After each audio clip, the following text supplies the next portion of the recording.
Welcome to the Upland Nation podcast. I'm Scott Linden, your host. Glad you could join me.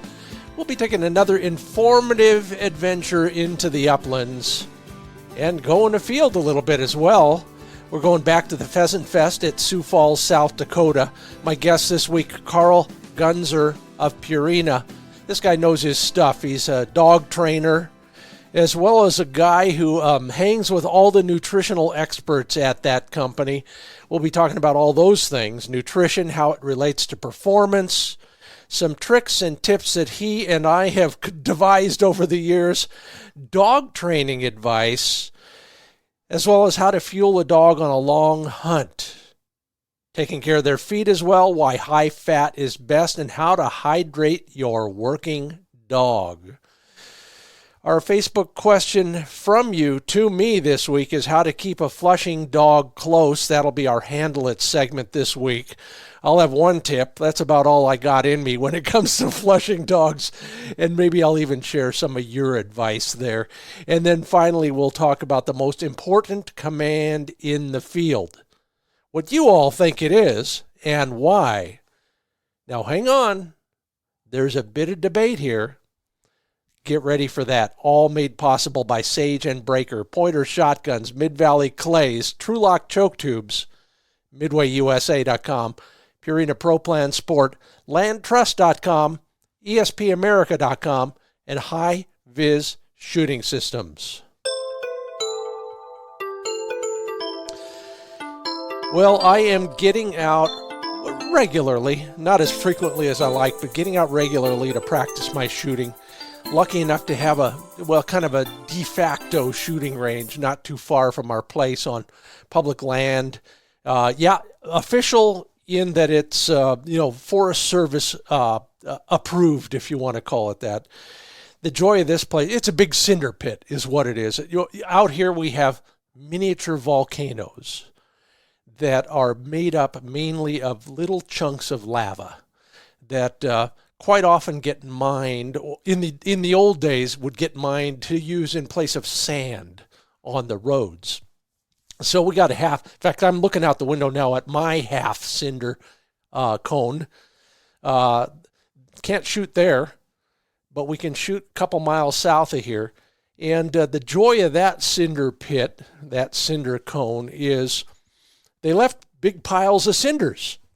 So I'm working on being on the top of those piles, shooting down at targets, like on a chucker hunt. Man, it's hard, but at least I have a place to do it. You start going up and practicing at every, you go up a couple feet, shoot 4 targets. You go up another step, shoot 4 more targets. If you're missing, you go back down a step, so on and so forth. That's my goal, is to start hitting those low going away targets just a little bit better. And all that with a 28 gauge, which makes it just a little bit more challenging. Whips around like a rodeo queen as she going through the grand entry. So that's my goal, and that's what I'm working on these days. You are working on training in many respects, and so I thought, like me, I'd ask you what you all believed is the most important command in the field. And it comes up about 50-50 or 100-100.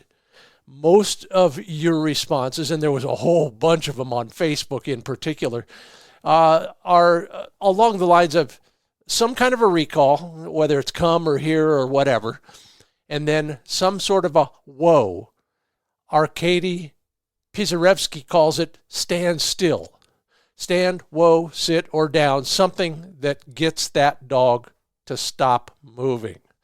And I get all that, and we won't go into the debate, but I will step on the edge of the weeds and go in that far and suggest of the two, I still like the recall better.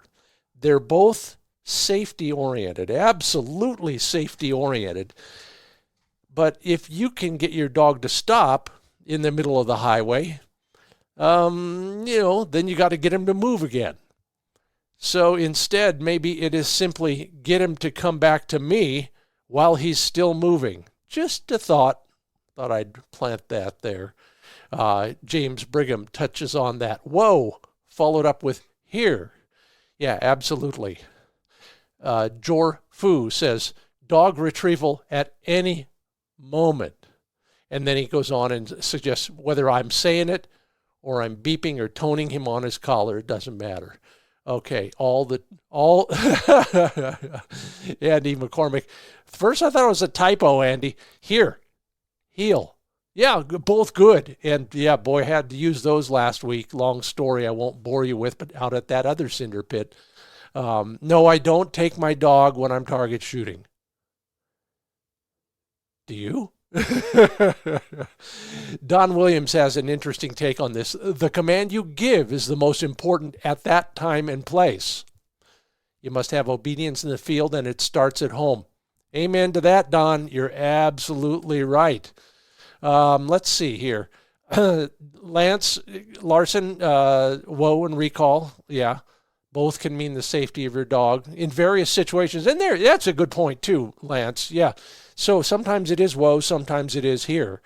And that works differently in different situations. Stop, recall, definitely recall. Prairie Rose Gun Dog says hup or anything with the same meaning. Yeah, on a spaniel, hup. Yeah, can't forget you folks. In fact, I'll be talking more about you folks and what little I know about that world that I stole from somebody else later on in the program. Thank you all. Great stuff. Excellent advice. Sure appreciate it. And always fascinating to see what you're thinking about that sort of thing. So keep up the good work. If you're not going to the Wing Shooting USA or the Upland Nation Facebook pages on a periodic basis, there's always something there for you. Usually I'm asking for your thoughts, your suggestions, your ideas. And in fact, we'll be talking about that in the future too. So thank you all. And thank you, Sage and Breaker Gun Care Products, for bringing us that segment of the show. Also, ProPlanSport.com is where you learn all about Pro Plan Sport dog food from Purina for active, hardworking dogs like ours, particularly rich in omega-3 fatty acids and glucosamine to help support joint health and mobility during training and throughout their life. Yeah, Flick is going on 7 years old. In June, he'll turn 7. And I'm watching him get up at the end of the day. He's laying on the floor watching TV, and he gets up, and he's got a little bit of a hitch in his get-along once in a while. Nothing serious, and I'm sure it's just the fact that he worked hard that day, but I'm staying on top of that stuff with a great food that has glucosamine. That is Pro Plan Sport. Learn more about all the formulations at ProPlanSport.com. And working on a video for high-vis sights that brought up an interesting thought for you, and that is, depending on how you're shooting, you do look at the bead on the end of your shotgun muzzle, or you don't. But you do. It may be subliminal, it may be subconscious, but you got to create a relationship between the muzzle and the target. Otherwise, you'd miss everything, or you'd hit everything just by sheer luck. The joy of these high-vis sights and their light pipes is that you don't have to think about the muzzle, the bead, if you will, the end of your gun, because it's visible enough in your subconscious. Then you can put all of your focus, pardon the pun, literally, on the bird, or the clay target for that matter. The joy of these interlocking light pipe systems is you can change the color, change the shape. You'll never lose the bead while you're tracking the target. You know what that means to me? Boom. Fetch. Learn more at hivizsights.com. HIVIZ sights.com.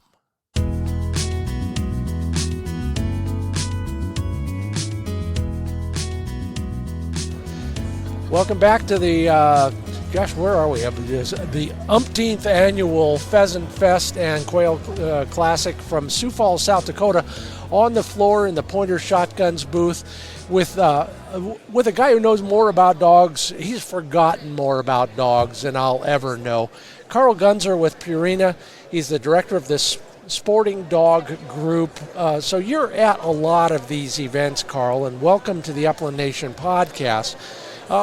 What's the top line for this event for you? What are you seeing, learning? What surprised you so far? That's a good question. So, we love this event because it's so dog-centric. Yeah. And not only do people bring their dogs, there's a lot of dogs here from all the different organizations like, NAVDA and the American Brittany Club and on, And so that's what makes it such a perfect fit for Purina. Oh, yeah. A couple of things that I've seen this year more and more of, hearing protection is one thing. Yeah. And I wish I saw more hearing protection booths, 20 years ago when I could hear, because now I can't hear, and I wished I had taken care of my ears. But What? Yeah, exactly. I'm sorry, I couldn't resist. But I guess that's one thing I've noticed this year. More of, and I think is good for the industry. Yeah. And frankly, from a dog food perspective, I got to say, I see more and more dog food companies every year, and not surprised, but there is a lot of new companies in the dog food space. You're absolutely right. I run into these guys quite often at events like this, and it's the same guys but a different logo on their shirt. Right.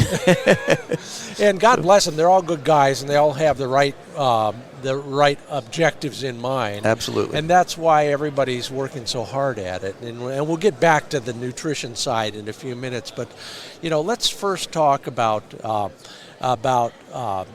dogs and what you're seeing out there in the way of same thing. You go to an event, you see a lot of hearing protection, or you see whatever it is. Yep. You go to a lot of dog events. You mentioned some of the breeds. I'm seeing a lot more numerically, a lot more of the less common breeds. Yeah, they're becoming less common. Yeah, exactly. Sesky Fuseks and Deutsch Longhairs and all that. And I think it's good to see different breeding programs bringing up different dogs for filling different niches, and a lot of them are a lot the same too, though. But, when you get into, the German dogs and the Deutsch Drothars and the German Wirehairs, and, they're all very similar backgrounded, but then bred for slightly different purposes. But there's not as much difference between all of them as I think many people would have you believe. Yeah, we're all after the same thing. When all is said and done, we want the dogs to do much the same thing, and we want them to do it in the way that breed might do it. I was at the Epagneul Breton conclave a few months ago, and they love their dogs to find birds. Yeah, okay, don't we all? Yeah. But in a certain way, with a little bit of style and a little bit of flair that's slightly different than a short hair. Yep. And then we go to Labradors, and that's your breed. Yes. Yep. Tell me a little bit about how you got into the dog world in general. Yeah. Boy, I don't know that. How long is this podcast? I don't think there's a long enough deal. But, honestly, I started playing and messing around with training dogs when I was 13. And my dad had bought a puppy. We'd had a dog die and bought a puppy. And the deal was like, hey, I'll get this puppy, but you need to train it. So we bought the dog and bought me this book by Bill Tarrant, Hey Pup, Fetch It Up. And I went through page by page and read, and then so that was kind of my first real hunting dog that became a steady, decent hunting retriever, as in my teens. And then I went to college and always kept a dog through college, and started a career, but always had a dog, and always started competing and just sort of doing hunt tests and then field trials, and doors just sort of opened up, and I quit my real job and started training dogs, So, which presumes that training dogs is an unreal job. But everybody probably looks at you and says, "Oh, wow, you get to play with dogs all day. That's not a job." Right. Find a job you love. You'll never work a day in your life. Well, it's not all about that. It's not beer and Skittles. That's right. It sounds great, and that is the right idea. I love what I do for Purina, but coming to these events like this is the ice cream It's not, it's not the spinach. Yeah, absolutely. Well, when you were training hard, what are some of the lessons you learned that have stuck with you that we might want to apply for our own dog training or dog care? Yeah, that's a good question. I think one of the first things is dogs like steady leadership, just like all of us. And I see that now more that I'm not training dogs than when I was training dogs. But how you probably don't have a boss now, but how nice it is when you have a boss that has constant realistic expectations that you know how to meet them, and for the dogs it's a little different. It's not maybe a game plan or a performance development plan, but it's like, oh, we're going to eat at the same time every day. We're going to exercise at the same time. We're going to get let out at the same time. And so they have stability in their life, which leads to kind of consistent expectations. And then as a trainer, by being consistent and always being fair, that's where I think you gain that great relationship with the dog. And I think it takes a while to get to that point in life, Yeah, but you got to live it. Yes. I mean, I like the word fair. I've used it a lot, and I think that's one thing that a lot of people never consider when they're relating to an animal. Yes. But animals can figure things out a lot better than we think they can. They have no objectives, right? Yeah. That's whatever, when you meet a person, you don't know if they have a hidden objective or animals, they're just right there. Yeah. It's input, output. They're, people say my dog lied to me or, he screwed me or what. No, he didn't. You didn't read it. You didn't recognize it. He's just being a dog. Yeah. You also mentioned something else that I'm intrigued by, and that is the idea that dogs like that consistency. Mm-hmm. And it's not just the time of day when they're fed or let out, or it's in how you train. Can you give me an example of how that might apply to, most of us amateur dog trainers? Well, I think one of the hard pieces is for an amateur is that they have a job and you have to do things and your schedule becomes less flexible depending on your career and what you're doing. And so you have to set aside time for the dog to try and do something. And, if there's a big project or something going on at work or you have to travel, you might be away and you can't be as consistent in your training. I think that's really one of the greatest benefits that professionals have is that they're not setting aside time to train. They are setting aside time to work, and that's their training, So I think the more an amateur can, even if it's breaking at lunch, a lot of people work from home now. It's busy. If you can take a half an hour every day at lunch and go train or do something like that, it gives you the mental break. It gives the dog the training it needs. I was listening to Rick Smith up on stage today, and he was talking about how he's working a dog up there for half an hour, but if ideally he would be working it for 10 minutes and do it 2 or 3 times a day. And I think that's a really good point. People have busy schedules and they can't set aside an hour to go train, but you can train in 5 or 10 minutes just doing a couple drills in the house that can be fun for you or the dog. And I'm glad you said that because I've been a big believer in this idea that you can train on the commercial breaks during a football game. Yeah. And sometimes it works and sometimes it doesn't, but you got to try that. You got to have the mindset that says, I really do need to do it several times a day. Yep. What about the poor schmuck who only gets the weekends? He's got 3 children, he's got a wife, maybe he's working 2 jobs. Yep. So it's a Saturday and Sunday thing. Should he just find a new owner for that dog? Or is there any way he can actually turn that dog into a bird dog? Yep. Absolutely. It was funny, I did a deal with DU not long ago working on an article they're writing, and it is just about that, and it's coming out. And they're a gal that won the National Retriever Championship has a full-time job.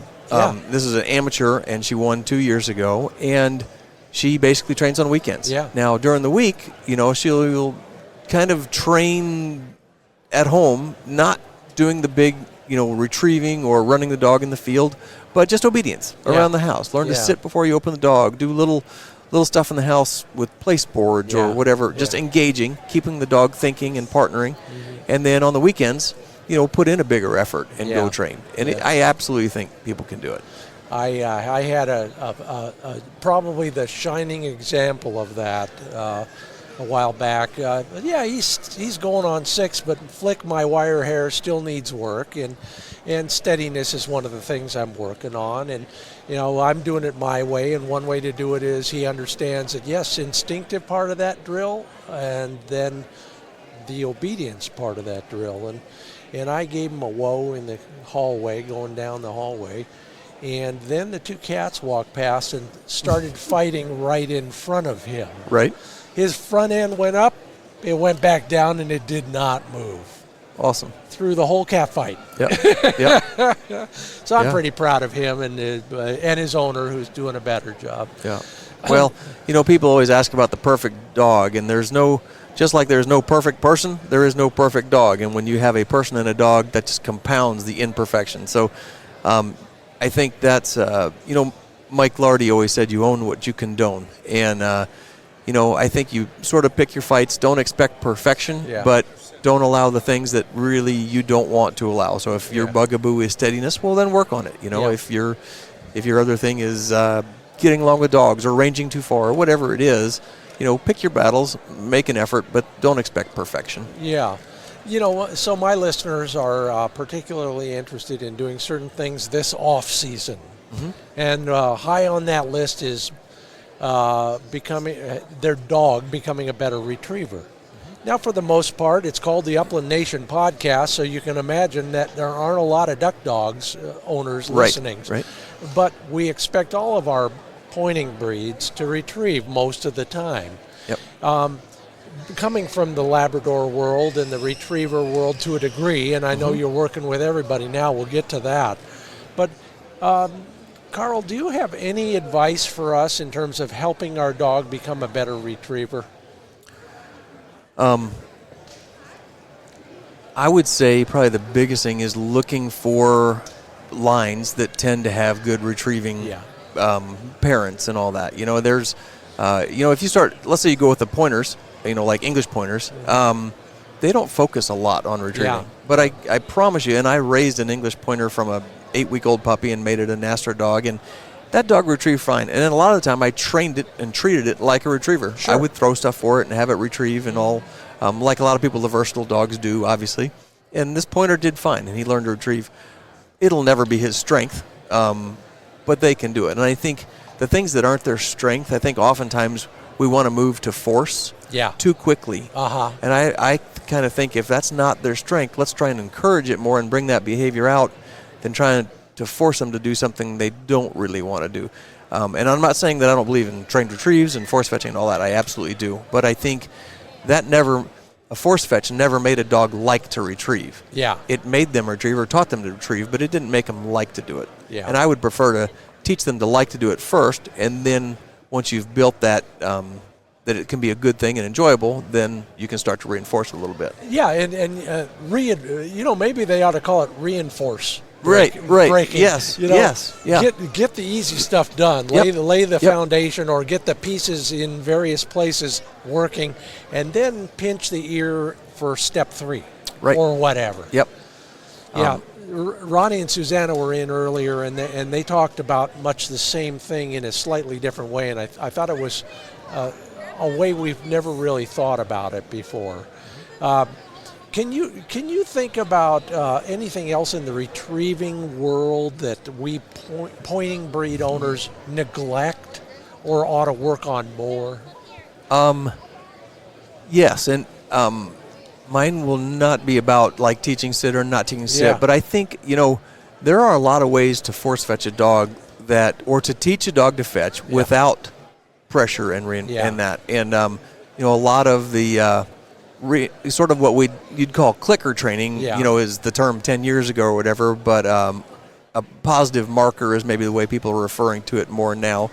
But, there are a lot of obedience dog trainers out there that are teaching, whippets and greyhounds and, all these different breeds that have zero retrieve drive bred into them, and they're teaching them to retrieve. And it's done through a positive marker, teaching a dog, to understand a positive reinforcement, and then teaching the hold, conditioning, and all that through that.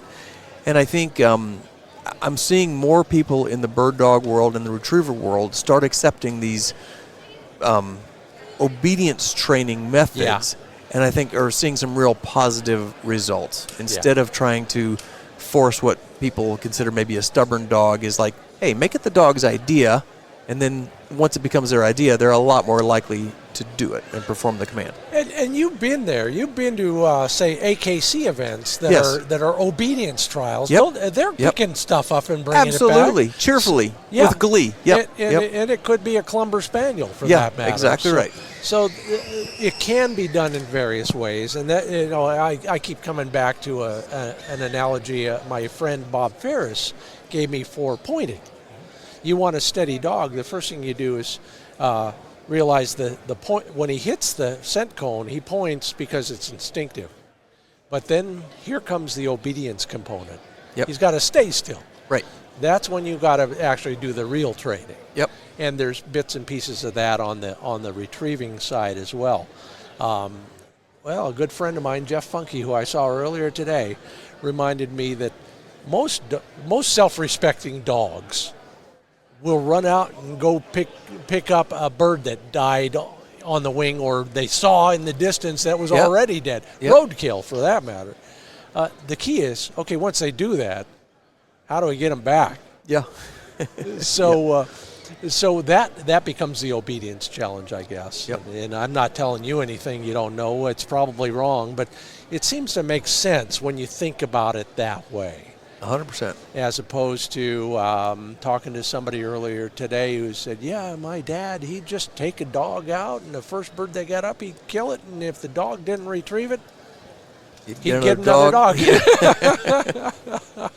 Well, that's one strategy. Yeah, I guess, yeah. We're going to talk about performance and nutrition a lot, but let's start before the break with that and whet everybody's appetite. There you go.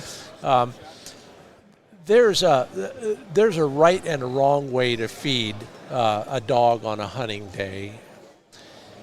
We all just disagree on which is which. Yeah. As you've heard before, put two dog trainers in a room and you'll get three opinions. Yeah. But do you have any recommendations for strategic feeding on a hunt day?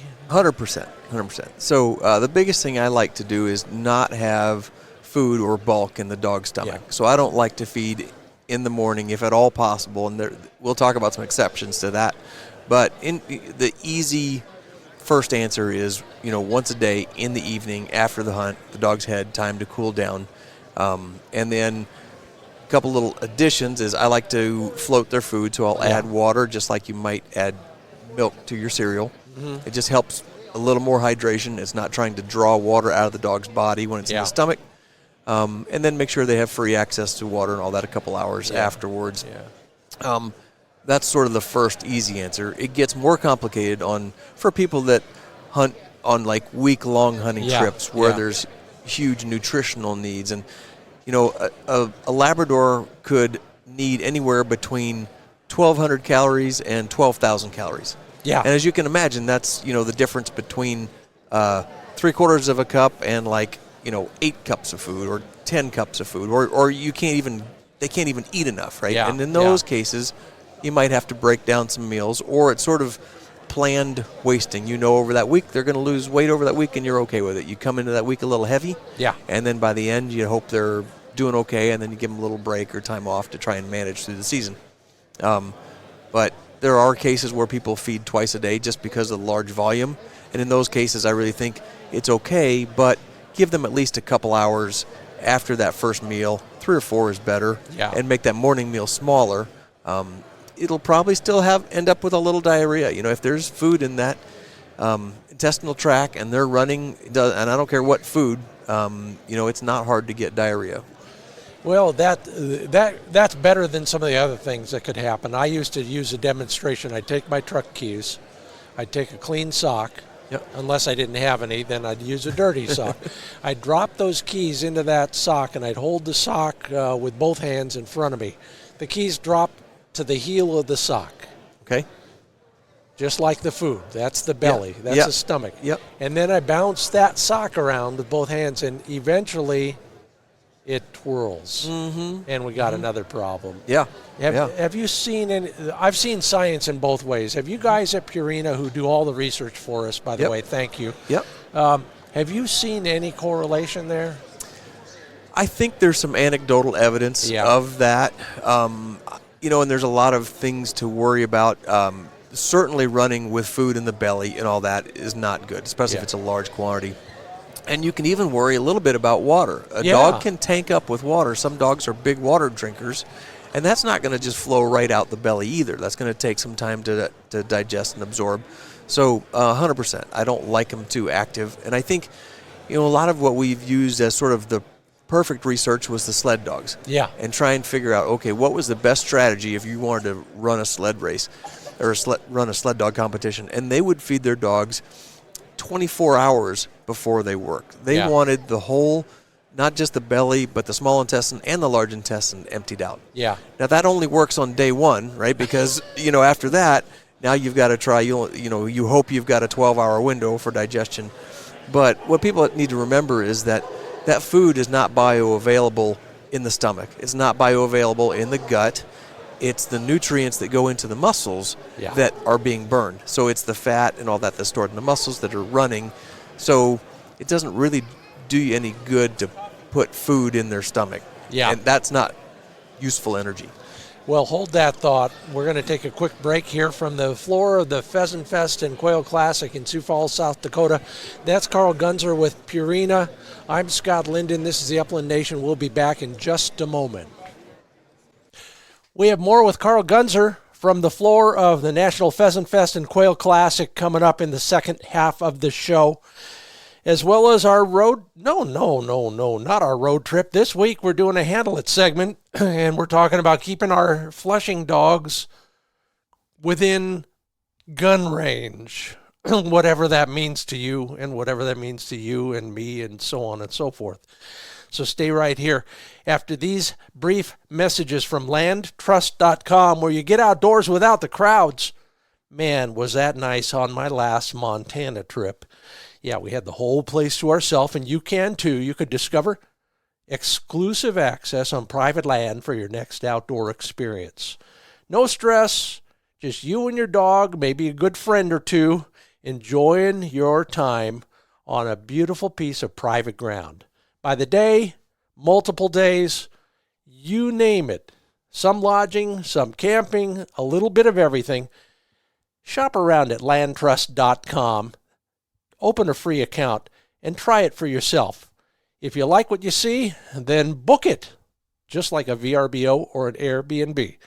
Learn more at landtrust.com. TrueLockChokes.com is my source. If I want to shoot better real fast, I just put in a TrueLock choke. They're consistently better. They make their chokes primarily from 1704 stainless steel bar stock. It resists rust, corrosion. They're heat treated to a high strength level that resists wear and choke creep. You know what I mean by that? When they start coming unscrewed, talk about embarrassing. Yeah, and there are some real convenient aspects about what they do with their tubes as well. For example, on the head and on the body, the name of the specific construction. So no matter where it is, you can tell what it is. Sign up for email notifications on sales and other promotions. They've always got something going on at TrueLockChokes.com. Spell it Spell it TRULOCK chokes.com.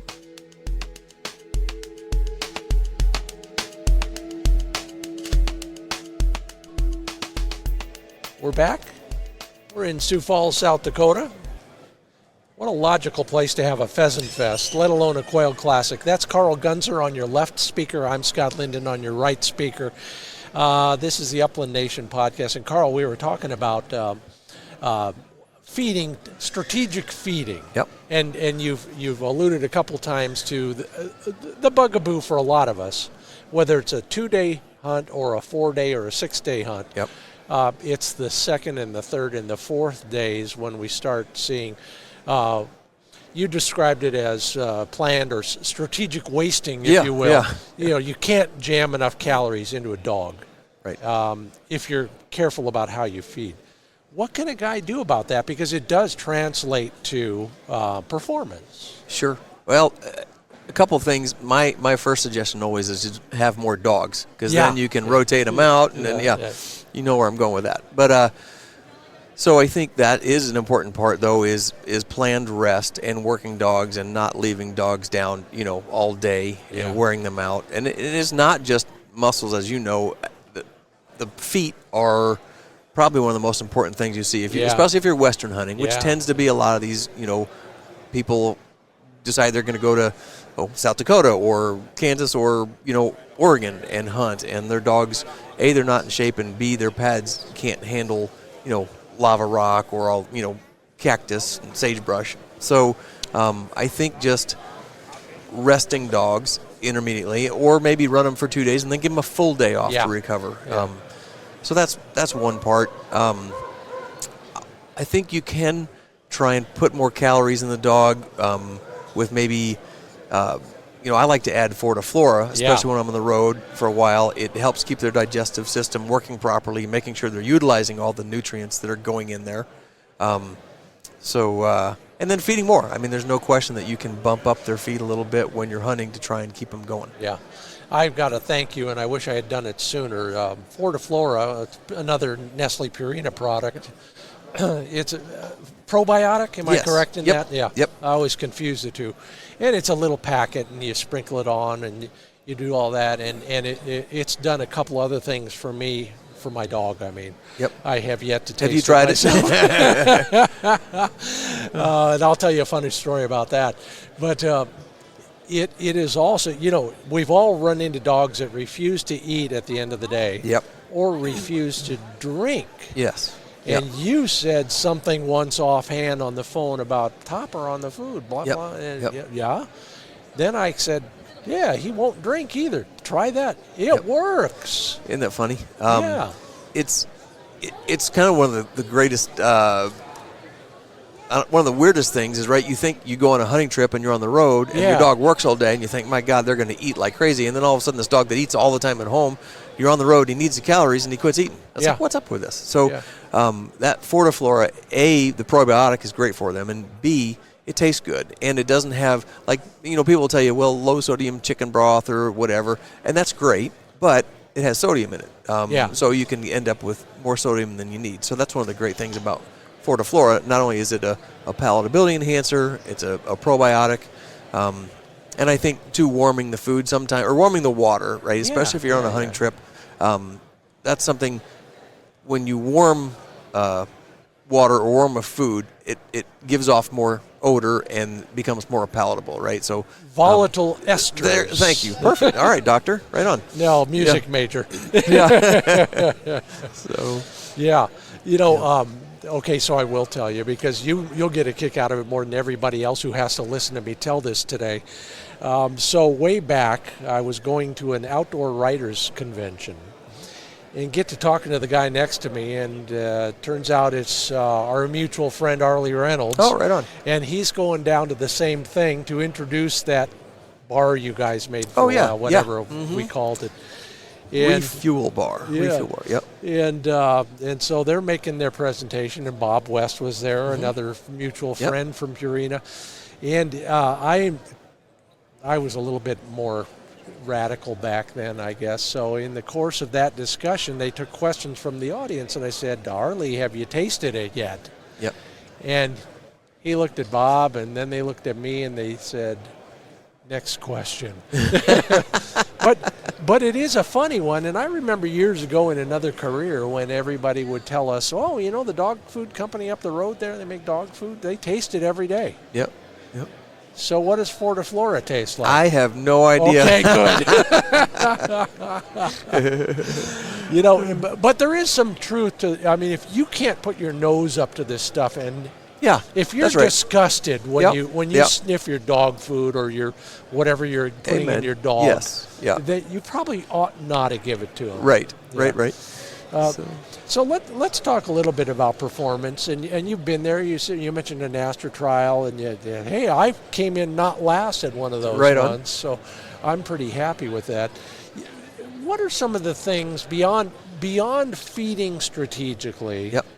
We're talking about hydration. We're talking about maybe other things in that world that we can put in a dog, put on a dog, that will help them perform, whether it's a trial, long hunt, long boring day in the blind, whatever it is.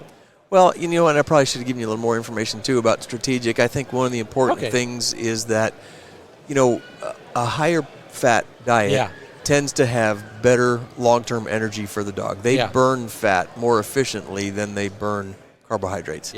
Protein is really what fuels and builds their muscles.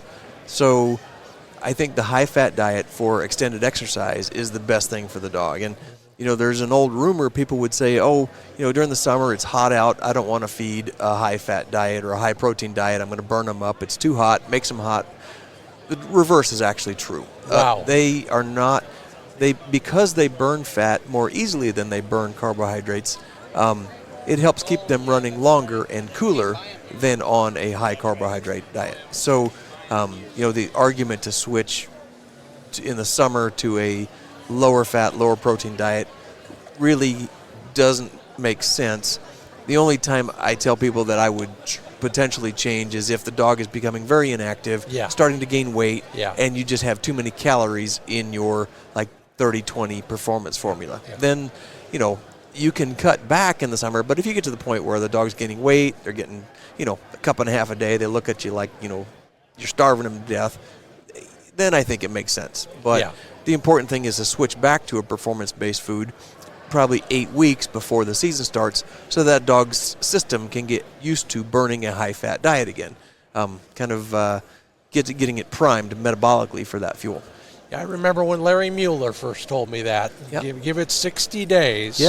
And he was pretty clear about doing that. But the biology, the physiology of that, I'm not quite sure about. Can you, without being a scientist about it, can you explain it to it? Well, I'm neither a vet nor a scientist, but maybe I can say it in a way that everybody will understand, is that the dogs get better at processing the fat. Their body actually changes metabolically to process that better.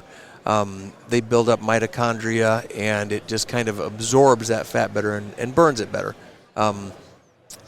That's probably as good as I can do on it. I wish Dr. Ruth Ann was available here, but she's actually on the stage at the other end giving a presentation right now. But their systems are amazing, and maybe another way to think of it, and this is probably not medically correct, but how people go on Atkins diets and they get into what they call ketosis or whatever, where they're learning, body's burning fats or different things. It's somewhat like that. Not exactly from a process point, but just that our bodies are able to adapt to a diet to use it better. Can we ever give a dog too much fat? Yes, and I think the first thing about that is once you start adding fat, after a point, they have a hard time digesting it, and it's really easy to get their stools loose. There are some higher fat diets, and really, if you do switch to one of those diets, you got to give them some time to adjust to it. Some people will try and add a little corn oil or add fat into their diet to try and keep weight, and the key is doing it slowly. And people talk about blowout and digestive upset. You very seldom get that going from a higher fat diet to a lower fat diet. You get it from going lower fat to higher fat. So you got to move slower to allow the body to adjust. One of the things that always intrigues me is what some people will call low blood sugar in the field. There's some other things that are confused with that, and sometimes they're really dangerous things. Can we do anything during the day to minimize the risk of things like that? Yeah, that's a great question. And, there is definitely hypoglycemia where issues happen with dogs. And not being a vet, I wouldn't want to comment too much on that. But knowing that once you've seen it and detected it, it is really good to go talk to a vet and get on a plan for when you see that dog starting to to go down or whatever to know what type of sugar to administer and how to do it for them. Yeah, a lot of people say, oh, I bring those little packets of honey, or I had Karo syrup or something. There's lots of little tricks out there, and they're probably all better than nothing. Yes, and I've seen it, and it is scary. I mean, it's just a very unnerving thing. It's like when you have a dog that goes into a seizure for some reason. It's it's a very helpless feeling and hard to deal with, but they're pretty resilient animals, and most dogs, once you figure out and how to manage it, not overwork them. Again, we talked earlier about not working too long.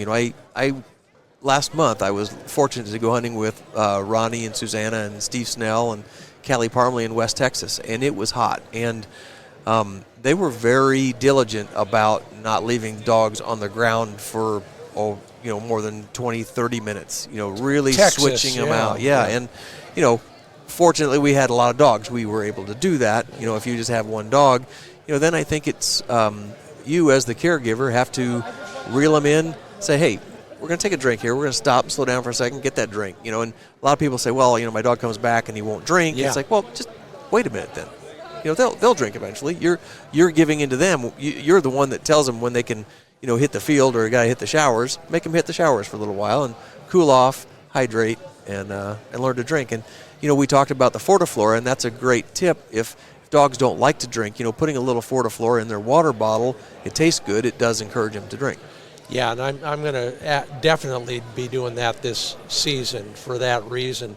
And the other, I really, this might be the best tip of the day, is this idea of just don't give him one chance to drink. Hold on to him for a little bit. Yep. I have a good friend who he doesn't carry water bottles for the dog. He has a little collapsible bowl. And the real key to that is, number one, it forces him to stop. Yep. Take his pack off. Yep. Find the bowl. Find some water. Fill the bowl. Give it to the dog. This whole time the dog is settling in. Absolutely. And changing their mind just a little bit. They're not eager anymore to race back out. And then she drinks. 100%. 100%. Yep. Yeah. I see it so often that people get impatient. The dog comes back. They try and dump a little water down their throat. The dog doesn't want to do it. And what the heck, they go. Yeah. They can learn to drink. Yeah. And you can just take another minute, and all of a sudden that, maybe that 4 minutes becomes 3 minutes, becomes 2 minutes, and then pretty soon you have a dog that learns to drink when they come back. Yeah, just don't drink out of the same bowl as the one with the Fora Flora in it, everybody. Well, we've covered a lot of ground, and I appreciate it because I learn something every time I talk with you. But if you were to, put yourself in the shoes of a NASTRA competitor or a field trial guy or even a hunt test guy, it doesn't matter. What are some of the things that translate from that to the rest of us schlubs who are just walking around trying to find a bird in South Dakota sometime that pertain to dogs, dog health? So I'm not sure if I'm tracking with you, but I'll tell you one thing that is interesting is dogs that are trained in short periods and all that. You go out there, you've put birds out, they know there's birds out there, they run out there, they find birds, and then you go hunting. Yeah. And then you go to wherever that maybe the populations are low this year, and those dogs, they expect to find something and be rewarded pretty quickly. Yeah. And they get, disappointed, or pretty quickly they get frustrated, they're not finding birds, and they kind of quit hunting. They do. And they check out. Yeah. And, on the bird dog stage the other day, we were talking about how the dogs that kind of grew up in periods where there were a lot of birds to hunt end up becoming good bird finders, and the dogs that grew up in periods where there just were not a lot of birds never become as good a dog as they could be, because I don't think there's anything that's as good for a hunting dog as hunting and finding birds in the wild. Yep. Yeah, it is the ultimate manure pile, the child who's digging down on Christmas Day. Well, if there's this much manure, there must be a pony in the bottom. Right. Right. And Ronnie and Susanna had a great suggestion for that, and you've probably heard it, but I'm going to say it again because I'm going to remember this. If that dog as a young dog was trained to know that sometimes birds were out there because you showed them some of those birds, they're more motivated towards thinking or believing or somehow understanding that somewhere out there is that manure pile. Yep. And then I start digging. Yes. And it's not a perfect analogy, but it is funny. Yeah. Yeah. How about just dogs in general and hunting with dogs? You've done it a million times. Yep. Last lesson for the rest of us? Boy, one of the best tips I heard a few years ago was from Tom Dawkin, and I've always believed in it, but I'd never heard it put so well. And it was the idea of when you go and get to where you're hunting, the last thing you take out of the truck before you start hunting is the dog. And when you get back to the truck, the first thing you put back in the truck is the dog. Yeah. Because so often, the truck, you got there, so you drove on a road, and you might be by a road, especially like if you're in the big woods in Minnesota or something, you park a little parking area right off of a small highway, and you're excited, but the dog's excited, so you let the dog out, and then you got to get your shotgun and put on your vest, and you do all, and you're thinking, hey, I'm going to let the dog air out and burn some steam and all that. But in the meantime, you're not paying attention, and then the dog has the possibility of being run over. And just the same in reverse when you get back. So that's, to me, even though it's been said a million times, I still think it's the best tip, and I'm always shocked when I go hunting with somebody new or whatever, and they get there and the first thing to do is cut the dog out, and it's like, wait a minute. Yeah. I guess the rest of the world doesn't know that yet. So I'm going to keep preaching it till, because there's nothing worse than a dog getting injured on a hunt. And some things are unpreventable. Accidents happen, but a lot of them are preventable. Yeah, thanks, Tom. You reminded me of that, too, and I think I've written about it once or twice. The worst problem with that situation, though, is when you finally do shut the tailgate and you got the vest on, you're shucking shells in, and the dog's on point 400 yards away. Right. That's good troubles. Yeah. If only we could have those all the time. Yeah. Karl Gunzer is with Purina. He's my go-to guy when it comes to advice on feeding and dog nutrition and performance. I'm Scott Linden. This is the Upland Nation podcast from the floor of the Sioux Falls Convention Center at the Pheasant Fest and Quail Classic. Karl, I couldn't think of a better guy to talk to on the last day of the show. Thanks so much for being a part of the Upland Nation podcast. Well, thanks. And one of these days, instead of a podcast, we're going to get together in the field and chase some birds behind a good bird dog. I'm ready anytime for you. Call me. Right on. No, that was a lot of fun. Every time I go to Pheasant Fest, I think I try to recruit other people to go for the first time. And, that the last one was no exception. Sioux Falls, South Dakota really rolled out the red carpet, and everybody was as upbeat as I've ever seen them. And I'm going on my 15th or 16th Pheasant Fest. Thank you, everybody at Pheasants Forever and Quail Forever, for all your hard work. Keep up that. It's really good. And that part of the show brought to you by MidwayUSA.com. Carries just about everything for shooting, hunting, and the outdoors. Lots of camping stuff if that's your bag this time of year. Sign up for emails or text notifications and you'll get 10% off your next order. I'm shopping for a youth shotgun right now. Long story. No, not for one of my kids or their kids. I am. It really is. But anyway, this is Youth Shotgun Central. Over 35 different varieties of youth shotguns in stock and ready for your young shooter. Yeah, you buy it from Midway. They'll send it to your FFL. Simple. They'll even reach out to the FFL and take care of all of that for you. That's why they have such a great customer service rating.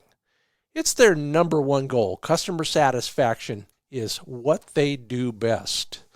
Learn more at MidwayUSA.com.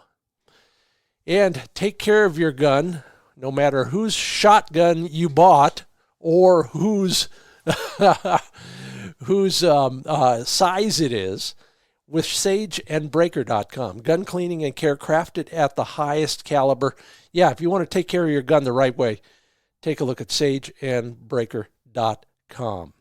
They make high-quality, heirloom quality gun cleaning products and accessories. They've got a little bit of everything. Shop around over there. Sign up for the mailing list. You don't want to miss out on future sales. Father's Day's coming up.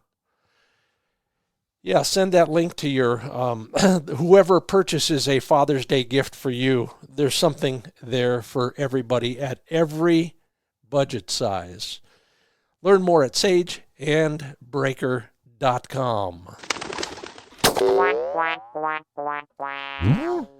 This week on the Handle It segment, well, we're going a little bit further afield for a lot of us, and that is a question from Facebook. Jasper Brand asked this one, and I thought it would be fun as an exercise, if nothing else, to help him out just a little bit. Of course, if you want to help him out a lot more, then go to the Facebook pages and put your suggestions in the comments section. Jasper asks, how am I going to keep my flushing dog in range, if you will, so that you can actually get a realistic shot? I'm presuming that's what you mean, Jasper. At least that's how I'm going to answer it. I'm not an expert, but I have worked with a lot of experts in this field. One of my favorites, of course, Al Gadori over in Montana. Old-timers and pro trainers have a few go-to strategies to keep your dog in close. And it's the kind of the corollary to my biggest agony when I had my first wire hair. It was so bad I actually went to my wire hair guru and told him, my dog, he's ranging way out there, 120, 140 yards that way, and then he's coming back the other way, 140. Of course, we all know 140 yards in chucker country is nothing. But I was freaked out. And I said, why is he way out there? And my friend Bill Lowe at the time said, because there are no birds closer to him. So he's looking for birds. So is your flushing dog. If there are no birds closer and he hasn't been trained enough to expect birds to be closer, then he's going to range. Problem solved, right? Not really. Unless you live in a place that is just chock full of birds that are close into the route you're taking. And that might work, on a great grouse hunt or an excellent bobwhite hunt somewhere in the middle of the season. But what about training season? Well, you got to get your own birds, and you got to simulate that. One way to do it, not the only way, and everybody else has some other suggestions, I'm sure, is to have a helper and have that helper walk at what you want to be the edge of, quote, gun range, unquote. That helper is a little bit ahead of you, and he's dropping birds on the ground at that maximum gun range, or even closer. I'll talk about that someday as well. But the idea being, that way your young dog, or even your more experienced dog, is reminded that, yes, there are birds close in. I don't have to range way out there because I know they're close in. I find them when he drops them, or I find them, I didn't see him drop them. Even better. So you're just training like you're training everything else. You want to create a habit with your dog, Jasper, that is built around the expectation that there are birds close in. I just have to work at it. I just have to stay in close to find them. Hopefully, that will help you a little bit. Repeat, repeat, repeat. Yeah, I know it's a lot of birds, but you want a great bird dog? You better have birds. Good luck, Jasper. And thank you all, everybody, for your own answers and suggestions on that one as well. You want to get involved in that or ask a question that we can all pitch in on? Just go to one of the social media pages. Just ask it. It might end up right here on the Upland Nation podcast. And Handle It this week is brought to you by ESPAmerica.com. Hit the target. Save your hearing. Yeah, these guys make custom-fit digital hearing protection for everybody. And by everybody, I mean, yeah, it's custom fit. Your ears alone. And the custom fitting is part of the reason they are so effective at protecting your hearing. Nothing, literally nothing else can fit in there. It's all translated through the microphone. And that's why it works so well. They've been making custom-fitted electronic hearing protection since 1994. These guys have figured it out. They got the best technology and the best design to deliver the best possible hearing protection. Learn more at espamerica.com. Yeah, and then if you need an excuse to test them out, get yourself a new shotgun from Mid-Valley Clays and Shooting School. Yeah, they're hunters. They know what works on the range or in the field, and they stock a big assortment of sub-gauges. Yeah, I'm getting kind of partial to that 28, but I've also got a 20, and I've got a 410 in the safe that I probably ought to break out just to see how it's working. Anyway, Dave Fiedler can help you with all of that. Dave is the guy I ask all the dumb questions of when I'm looking for a new shotgun, and so can you. No obligation. Just go to midvalleyclays.com, get the phone number, and talk to Dave Fiedler. He knows what works. He knows why it works. Every single shotgun style configuration on the market. So start there and then make a more informed decision when you're buying your own next shotgun. midvalleyclays.com. Well, I sure appreciate your listening. I appreciate everybody who has done their bit and helped other hunters become better based on the comments and suggestions in our social media. Good job, everybody. I appreciate those who leave ratings and reviews. And, of course, thank you to our sponsors, Sage and Breaker, Purina Pro Plan Sport, ESP America, Mid-Valley Clays, TrueLock Chokes, MidwayUSA.com, LandTrust.com, and High-Vis Shooting Systems. We're always talking, and there's always something new at my homepage, findbirdhuntingspots.com. Looking forward to chatting with you there and on all the social media. I'm Scott Linden. Thanks for listening to the Upland Nation Podcast.